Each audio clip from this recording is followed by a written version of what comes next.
Salut l'artiste, c'est parti pour un nouveau tuto peinture. Aujourd'hui, on va peindre ce tableau. Si tu ne me connais pas, moi c'est Julie, je suis artiste peintre, essentiellement des océans, des vagues et de l'eau, et je propose des tutos sur YouTube et sur mon site internet. Pour les infos de base, c'est une peinture qui est débutante ou à la limite intermédiaire. Le but c'est vraiment pas de se tracasser avec un milliard de détails, c'est pour commencer à appréhender l'acrylique et voir 2-3 techniques de peinture. N'hésite pas à te libérer pendant le tableau si t'as pas envie de faire exactement comme moi, c'est nickel aussi. Le but c'est pas forcément de recopier, c'est vraiment de s'amuser. Mais avant, si c'est pas déjà fait, n'oublie pas de t'abonner à ma chaîne et d'activer les notifications pour être sûr de ne pas louper les prochains tutos. Tu peux aussi me laisser des commentaires pour poser toutes tes questions et n'oublie pas de mettre un petit like. Allez, c'est parti. PS, fais pas attention à mes coupes de cheveux qui changent tous les 3 mois, c'est normal. Ça y est, je vais pouvoir commencer à mélanger les couleurs. Donc là, j'ai sorti tous mes pots de peinture, j'utilise la peinture Liquitex, mais je t'invite à utiliser les pots que tu as chez toi. Moi j'utilise les couleurs primaires, donc j'ai du rouge, j'ai du jaune, j'ai du bleu, peu importe lesquelles tailles. Il existe tellement de différentes couleurs, mais tout marche. Et après j'ai quelques variantes de marron, mais pas du tout obligatoire. J'ai une palette, j'utilise des feuilles qui sont déchirables, tout simplement parce qu'elles sont vraiment très pratiques et elles me durent super longtemps. C'est-à-dire que juste une feuille, elle me fait vraiment tout un tableau, même si je passe une semaine à travailler dessus. Donc vraiment, je les aime beaucoup parce que s'il y a 20 feuilles, ça me fait 20 tableaux. Donc en gros, elle peut me durer une année, quoi, voire plus. Et bien sûr, un couteau pour pouvoir mélanger mes peintures. On mélange vraiment pas les couleurs avec un pinceau, tout simplement parce que c'est beaucoup plus pratique avec un couteau et on perd moins de peinture. Et j'ai du sopalin pour pouvoir essuyer mon couteau entre chaque mélange de couleurs. En termes de format de toile, j'utilise un 73 par 54. Alors tu peux remarquer que ma toile a l'air un peu bizarre, tout simplement parce que j'avais peint avant un espèce de croquis il y a un moment déjà, et là j'ai juste repeint par-dessus avec du gesso pour pouvoir faire une couche blanche et repeindre une nouvelle toile. Donc ne jetez jamais vos toiles ratées parce que elles peuvent vous resservir.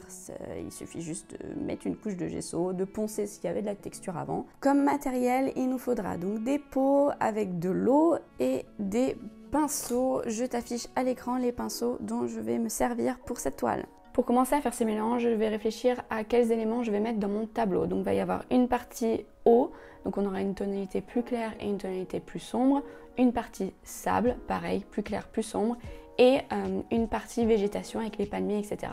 Donc je vais faire un type de bleu turquoise, un type de sable un peu beige et du vert. Il faut savoir, dans chacune des couleurs, on utilise les couleurs primaires, donc je vais utiliser mon bleu, mon rouge et mon jaune, sauf pour le sable où je vais partir directement de mes marrons, mais sache que tu peux les faire à partir de couleurs primaires aussi si tu n'as pas différents types de marrons. Je ne m'attarde pas énormément sur les couleurs, tout simplement parce que tu es libre de choisir soit d'utiliser des couleurs déjà mélangées, soit de créer tes propres couleurs dans tes propres tonalités. Le jeu de couleurs, c'est vraiment, il n'y a pas de secret, il faut pratiquer. La base que je peux te donner, moi personnellement, j'utilise quand même assez souvent dans chacune de mes couleurs les 3 couleurs primaires. Donc c'est-à-dire que même dans mon bleu, je vais pas juste sortir mon bleu de mon pot, je vais quand même rajouter du rouge et du jaune, mais en très petite quantité. Déjà parce que mon bleu n'est pas vraiment bleu, mais il tire un petit peu vers le vert. Parce qu'il y a tellement de nuances qu'on peut faire, mais ça voilà, c'est à toi de choisir ce que tu as envie de faire dans tes nuances de bleu. Donc c'est pour ça que je mets du jaune et du rouge dans mon bleu, et dans mon vert je vais mettre du jaune et du bleu en plus grande quantité et quand même un petit peu de rouge. Ensuite pour mes marrons, je vais les mélanger entre eux tout simplement parce que j'ai pas envie d'utiliser la couleur directement du pot, je le fais jamais. Et après dans chacune de mes couleurs, je fais la tonalité plus claire en rajoutant du blanc. Allez c'est parti, alors pour commencer, je vais me servir d'un pinceau plat comme ça, mais honnêtement, c'est parce que mes spalters ne sont pas praticables en ce moment. J'en ai recommandé, donc si tu as un spalter, je t'invite à t'en servir car ça sera beaucoup plus rapide. Moi, je vais un peu plus galérer pour le début. Maintenant, donc la première couche, il y a zéro... Bon, il n'y a aucun moment il y a de la pression, mais encore moins sur cette première couche, c'est-à-dire qu'on vient juste déposer. Ici, il y aura de l'eau, ici, il y aura du sable, ici, il y aura des palmiers et de la végétation.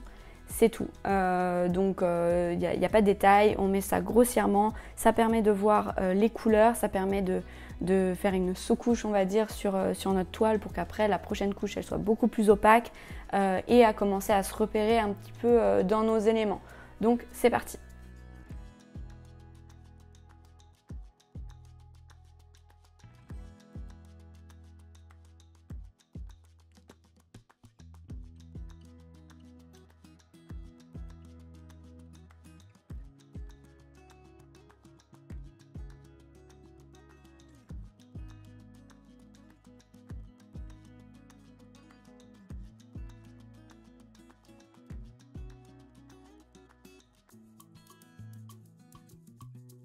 Voici le résultat de la première couche. Donc là, on attend que ça sèche. Le topo, c'est que j'aime beaucoup mon vert. L'eau aussi, je l'aime beaucoup. Voilà, donc pour l'instant, ça fait beaucoup de coups de pinceau, mais comme j'expliquais, c'est vraiment parce que c'est les premières couches. On va repasser par-dessus tout ça. Il y a juste la couleur du sable, je trouve qu'elle est trop beige, donc je vais encore l'éclaircir, la modifier un petit peu. Et en attendant que ça sèche, je couvre en fait avec du papier d'alu. Je l'ai mal mis, mais voilà, je couvre en fait la palette juste pour pas que ça sèche et que ça me tienne un petit peu plus longtemps. Donc là, dans cette première partie, pour commencer la deuxième couche, attention, il y en aura plein après, donc on se prend pas trop la tête sur chaque couche, ça va vraiment se faire petit à petit. On va commencer à travailler l'eau. Donc ici, ce sera plus de profondeur, donc on va utiliser le bleu plus foncé. Et le plus on arrive vers le sable, le plus on arrive à la transparence, donc ce sera du bleu beaucoup plus clair, voire couleur sable sur la fin, qu'on retravaillera plus tard. Pour l'instant, je vais juste faire ma base en fait d'eau pour éviter les coups de pinceau qu'on a pu voir tout à l'heure. Et pour ça, je vais utiliser ce que j'appelle ce qui s'appelle des blending brush. Je ne sais pas comment ça s'appelle en français, j'en trouve pas dans d'autres marques que Graduate, malheureusement. Parce que même si je me sers tout le temps de ces pinceaux, parce que c'est les seuls qui me permettent de faire vraiment des beaux fondus de couleurs, ils sont vraiment pas pratiques, tout simplement parce qu'ils perdent énormément leur poil. Et je ne trouve pas d'équivalence dans d'autres marques. Donc voilà, je suis contrainte. Donc avant de m'en servir, au début, j'essaye d'enlever un maximum de poils qui sont sur le point de tomber. Et puis après, dès qu'ils se déposent, j'essaye de les enlever un maximum, mais c'est quand même assez handicapant. Mais bon, il n'y a que ça qui fait des beaux fonds dégradés, des beaux fondus de couleurs, donc je m'en sers quand même. Pour ce faire, c'est très simple, il en faut 2 à chaque fois pour travailler. Une qu'on va tremper dans la peinture et dans l'eau, parce que la peinture va pouvoir se mélanger avec une autre et vraiment s'étaler de manière plus fluide sur la toile que quand on y ajoute de l'eau, sinon ça va être trop sec et ça ne marchera pas. Et avec la deuxième qui reste sèche, on va venir faire des petits mouvements de rotation très légers sans appuyer vraiment la toile pour créer ce fondu de couleur. Allez, je te montre. Je vais venir donc chercher mon bleu foncé, un petit peu de bleu foncé comme ça. Je le trempe dans l'eau et j'essuie l'eau sur le sopalin. Je viens l'appliquer ici.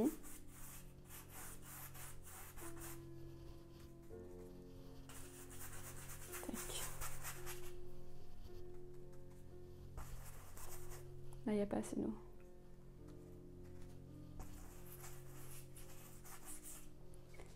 Et ensuite, je viens faire pareil avec l'autre couleur que je viens mettre ici. Attention qu'il n'y ait pas trop d'eau, que ça ne se mette pas à goûter sur la toile. Si ça arrive à ce stade, c'est pas très grave, mais c'est toujours un peu embêtant, surtout dans les prochains stades. Et à différents endroits, je vais mettre un peu de couleur plus foncée. Voilà. Tac. Maintenant avec l'autre, je peux en faire trop parce que dès que ça sèche, après ça marche plus. Et je viens donner des mouvements de rotation aux jonctions entre les deux couleurs.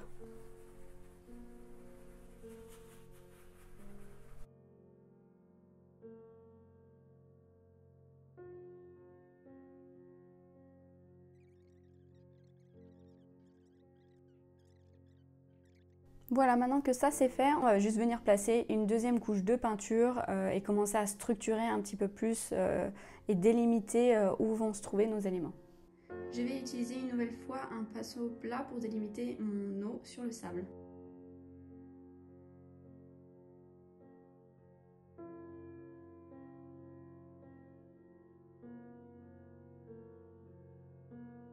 En bas, donc pour la deuxième couche, on va venir prendre une tonalité juste un tout petit peu plus claire que celle qu'on a mise dans nos verres avec notre blending brush pour venir la tapoter et commencer à créer un petit peu de la perspective dans cette partie végétale.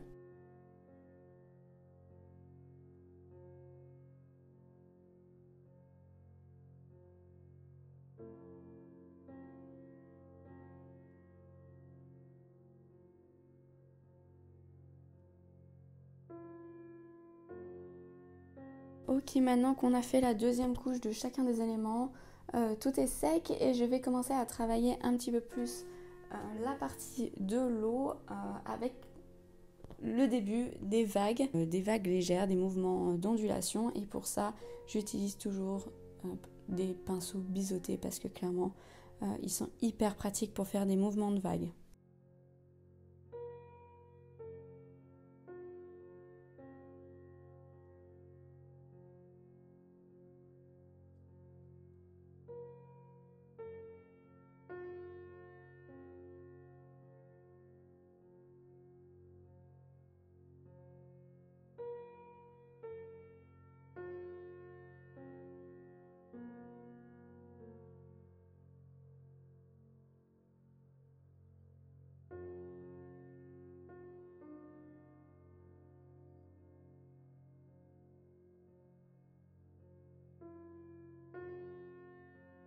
Maintenant, je vais rajouter la mousse sur certaines de mes vagues qui sont un petit peu en train de casser.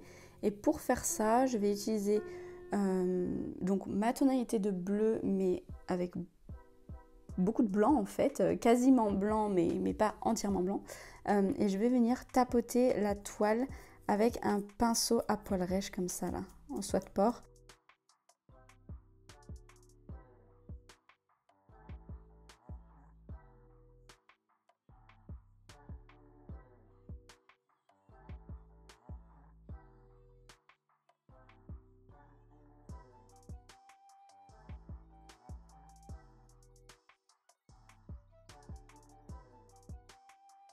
Je reprends mon pinceau biseauté et je vais venir rajouter un petit peu de détails dans mes vagues, donner un petit peu le mouvement que j'ai envie de donner et faire des petites variations de couleurs comme ça dans mes zones blanches, parce que vu qu'on vient de mettre pas mal de mousse, il faut mettre un peu de contraste aussi d'eau qui vient s'intégrer dans la mousse. Donc je fais ça un petit peu de partout, là où je pense que c'est le plus logique. C'est reparti pour une nouvelle couche dans mes feuillages. Donc là je viens prendre une tonalité un petit peu plus claire dans mes verts, un petit peu plus jaune si on a envie. Ça c'est vraiment toi qui décides selon ce que tu as envie de donner comme rendu dans ton feuillage. Moi je suis allée pour un vert un peu plus clair avec légèrement plus de jaune que je viendrai rajouter, mais pas de la même manière partout, comme ça crée des variations dans mon espèce de forêt. Et je viens tapoter à certains endroits en fait sur mes zones plus sombres, et ça va donner l'effet de profondeur de mon feuillage. Et je refais ça une deuxième fois, comme tu peux le voir ici, avec mon pinceau en poil de soie de porc. Ça donne pratiquement les mêmes effets que la blending brush, mais de manière plus précise parce que les poils sont plus petits.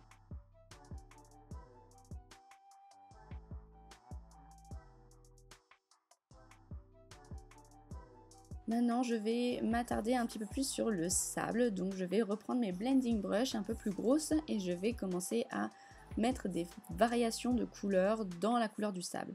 Et je vais créer l'effet sable mouillé avec du marron un petit peu plus foncé et aussi rajouter du foncé sous les arbres pour créer de la profondeur et du relief.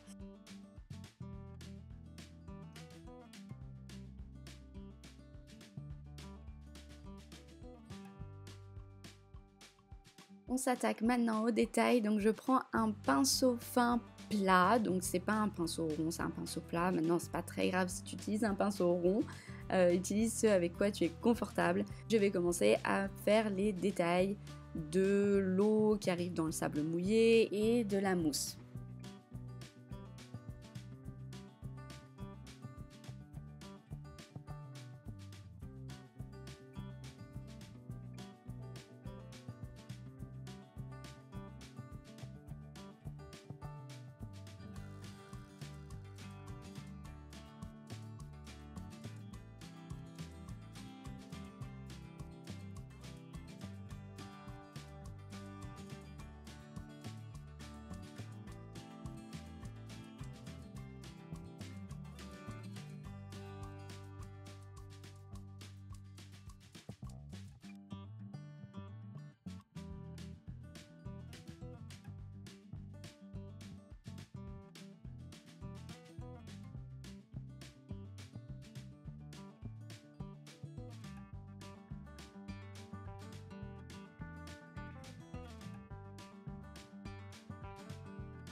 Ok, maintenant on passe au palmier. Donc là, tu peux utiliser un pinceau plat ou un pinceau biseauté. Je te conseille un pinceau avec une tranche, c'est plus simple qu'avec un pinceau fin rond. Mais honnêtement, c'est toi qui te sens confortable avec tes pinceaux. Voilà, et je vais venir faire les tiges d'abord, commencer avec la couleur foncée. Et ensuite, on viendra mettre des couleurs claires par-dessus et les détails toujours à la fin. Là, c'est vraiment, on va dire, le sketch, la base des palmiers.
Donc là, c'est le même principe que pour la végétation. Maintenant que j'ai fait ma base de feuilles de mes palmiers en vert foncé, je vais venir faire des feuillages plus clairs, les uns par-dessus les autres, et parfois faire des variations un peu jaunes, par exemple en bout de tige, pour donner un côté un peu plus réaliste et un peu plus de peps à mes palmiers.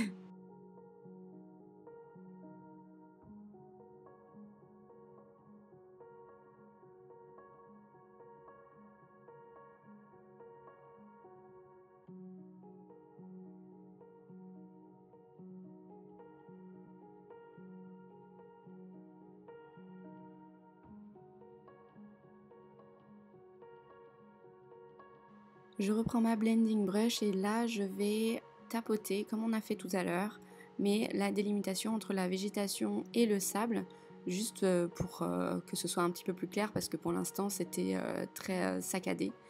Comme ça fait un effet de feuillage. Et même principe, je reviens ensuite avec les tonalités plus claires.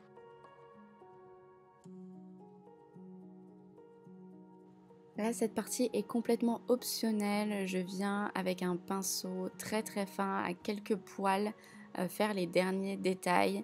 Mais honnêtement, tu n'es absolument pas obligé de faire ça. C'est pour ça que je ne l'ai pas mis dans les pinceaux au début. Tout dépend vraiment de ce que tu as chez toi. Là, c'est une question de perfectionnisme. À toi d'aller jusqu'où tu as envie d'aller dans les détails, sachant que plein de détails et ultra réaliste ne veut pas dire tableau réussi. Parfois, c'est bien de laisser des parts abstraites et pas trop détaillées. D'ailleurs, tu verras dans ce tableau, je vais pas trop loin dans les détails non plus parce que j'aime pas forcément ça et je suis assez impatiente. Donc voilà, à toi de trouver ce que tu préfères faire en termes de détails et d'apprendre à savoir t'arrêter même si je sais que c'est difficile. Bravo, le tableau est terminé. J'espère que tu t'es bien amusé, que tu es content ou contente de ton résultat. N'hésite pas à me mettre dans les commentaires comment t'as vécu ce tuto, ce que t'en as pensé, si t'as un feedback à me donner pour les futurs tutos que je pourrais faire. Au passage, n'oublie pas de t'abonner à ma chaîne, d'activer les notifications pour être sûr de ne pas manquer les prochains tutos et de liker cette vidéo. Si t'as envie d'aller plus loin, je propose aussi des tutos un petit peu plus complexes et plus longs à la vente. Tu peux tout voir sur mon site internet. À bientôt!